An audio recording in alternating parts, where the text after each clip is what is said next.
Chris Taylor here for B&T TV here with, we had Adam Ferrier on this couch recently and we actually I was probably a little bit rude about his dress sense. I cannot be the same today. I think one of the best dressed people in the industry, Mel Fein, the CEO of Initiative. Welcome to B&T TV. Thank you for having me. Loving this. Sorry I didn't wear the same. We could have had a real 80s video clip thing we could have had going. Exactly. Yeah, big shoulders. But it's a thing in the office, dopamine dressing. It's really important to bring in the colour every day. Absolutely. I'm sorry I didn't get the memo. Now, incredible that you're here and not sort of hung over somewhere, because you just won this massive award overnight, was it? This was, I've just got it here, Campaign's Global Agency of the Year. That's amazing. Congratulations. Thank you. It was incredible. It was actually towards the end of last week. It was a big moment in time. So I actually had the entire initiative, hundreds of people all together in an amazing location called Glenworth Valley, about an hour and a half north of Sydney. And we were actually doing our version of sort of a Coachella party that night. It was about 11 p.m. The news came through from the UK that we'd just won this, golden for Global Agency of the Year. And it was a moment in time that I'll never forget. A couple of our guys shut the DJ down. We got the mics, got out and announced it to the entire initiative crew, and the kind of crowd went wild. And we had drone shows behind us celebrating. It was honestly like the most serendipitous moment and probably one of the most proudest moments in my career. So good. Yeah. So just rewind, you just happened to be sort of already at a party before you even knew you were going to win Agency of the Year. Yeah, I mean, I actually didn't even know that was coming down the line. We'd been planning our national conference for the last 18 months, 2 years almost. So it was just like the most perfect timing. Like we didn't know this award was coming down. We'd obviously planned for the national conference, and for it to culminate in that moment in time was just incredible. It was insane. As an outsider to your industry, I always get this sense that there's a lot of awards. There seems to be constant awards,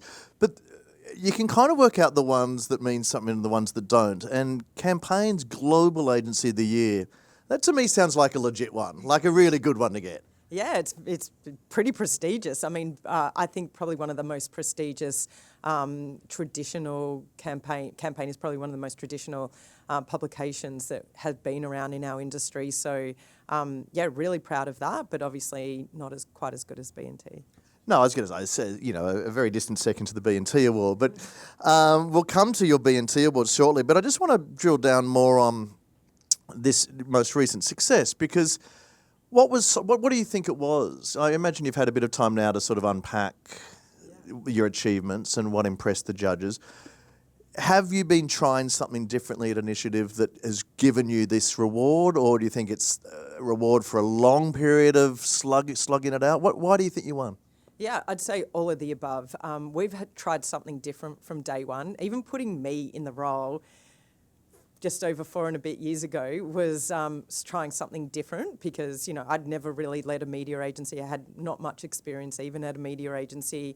I'd come from content background, brought a lot of content creative people into Initiative. And from that moment, I was like, we need to just get a lot of the old people out, not age, just people who'd been there for a long time. It was a very vanilla, boring, homogenized agency back then, and we were like, let's try and bring some colour in, and went to market and just got the support of the network to hire some of what I truly believe to be is the best talent in the market. We built this special camaraderie as well. People are always like, what's the magic that's happening at Initiative? And it's obviously lots of hard work, and we all work very long hours, and super passionate, competitive and determined group of people. But we also all really get along, because we all have to spend a lot of time together in this industry. And one of the things that I wanted to build in those early days was just like this we've got each other's back mentality, that camaraderie and the compassion that we have for one another. Everyone's got different personal life and situations, and how we can gel that and bring our best selves to work every day has been honestly one of the biggest points of differentiation for our business, because it just we want to come in, we want to do the best for each other, and we don't look at other agencies like everyone's like, oh, so and so is doing that, so and so. We've always stayed in our swim lane and just focused on ourselves, and just like, how do we better ourselves? But it's been those like little brick by brick moments that's kind of culminated to the award last week. It's never wow, you just like won a piece of business and you just win Agency of the Year. It's as we say, the clients that we surround ourselves with, the people that work for us, how we partner with media partners, all of the above is, every little detail counts. Yeah. I always think workplace culture is really interesting, and you said everyone gets on.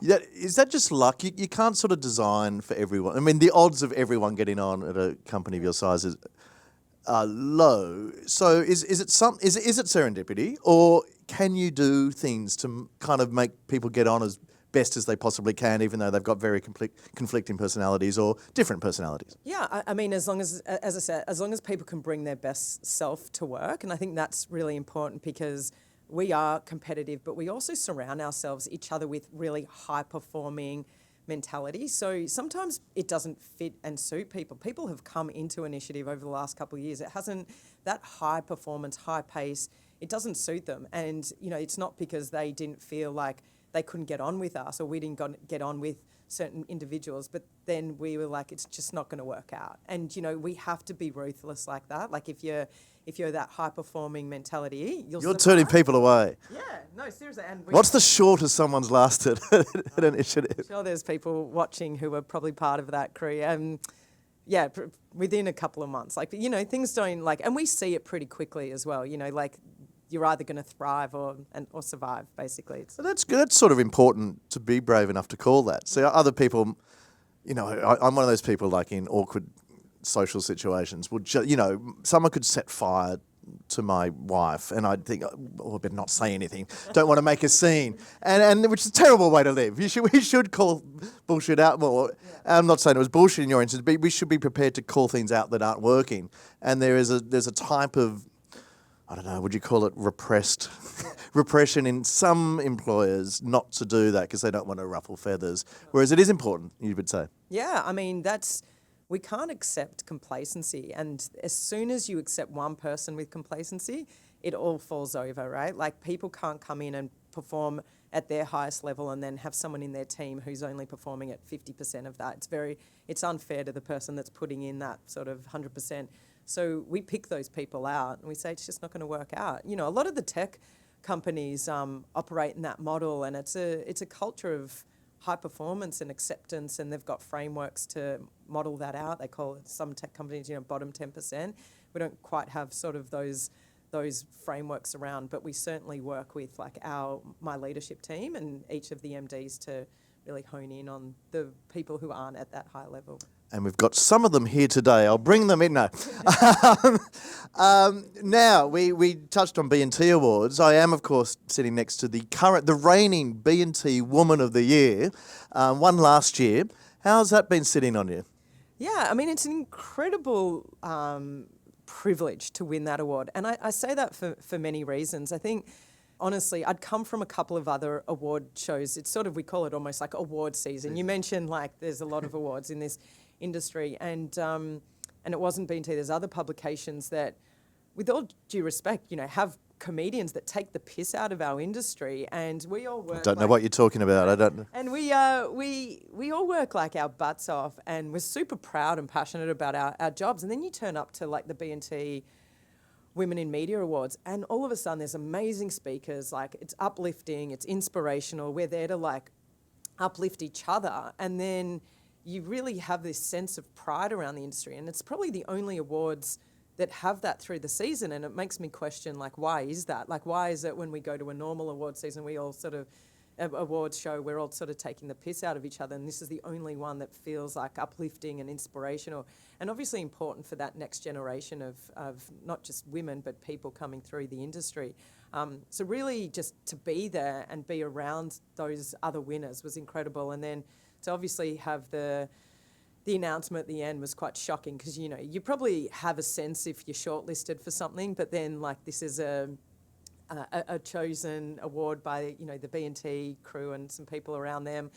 So it was shocking. And so if I had my speech time over again, I'd be I should have said this and that, and because it's very in the moment kind of accepting, and which is nice and raw and real.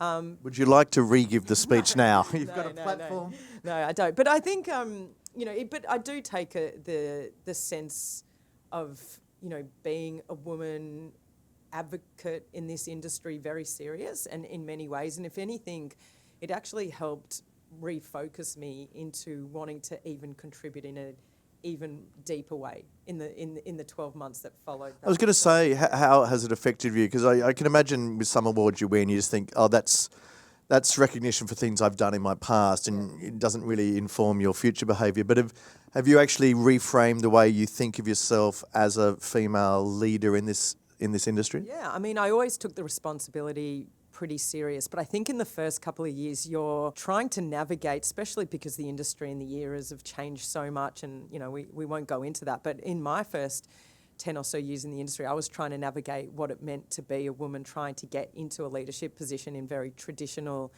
male industries or workplaces. So that was my own personal journey of navigating it. Now, coming on the other side, when we're in an era where women are able to flourish and be their best selves and try and be authentic, and I think I've come the other side and said, what's my role to play in that, and how can I help ensure that the next generation coming through, who probably haven't experienced some of the challenges that we had in sort of my early days of my career, and how can I help them navigate through trying to be their best self. Then also just the fact is that we as an industry have such a platform and such amazing partnerships where we can utilise our skills and our voices for something good. So how do I encourage, this is what I was just talking about at my conference, getting the next generation of females outside their comfort zone and trying to sign up to some not-for-profits, or just even challenging themselves and re-educating themselves in certain categories and fields that they're probably not in their comfort zone, that they don't feel familiar with. And then also, thinking, how do I make sure that I keep thriving as a female leader, not just in this industry, and that's something important to me, to open it up and look at other industries, because I think we're finding ourselves to be less challenged sometimes around female leadership roles in this industry than others. And you can see when you take yourself out of this industry for a second, there's still a lot of challenges we have around the Australian board workplace, whether that's on boards or other categories. So also joined an organisation called YPO, and that's been phenomenal for me, which is a young president's organisation, and that's taking me outside my comfort zone, looking at other industries and looking at how I can better myself from learning from them as well. Yeah. Very impressive. When you're not winning awards and joining boards, you alluded to this, you love to swim. Where did that come from?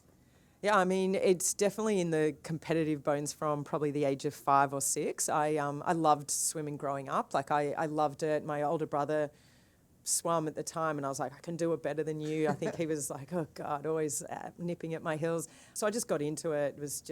Started competitive swimming, kind of made state level back kind of when I was, under 12s, under 14s. This is the thing that interests me, though, because I reckon a lot of...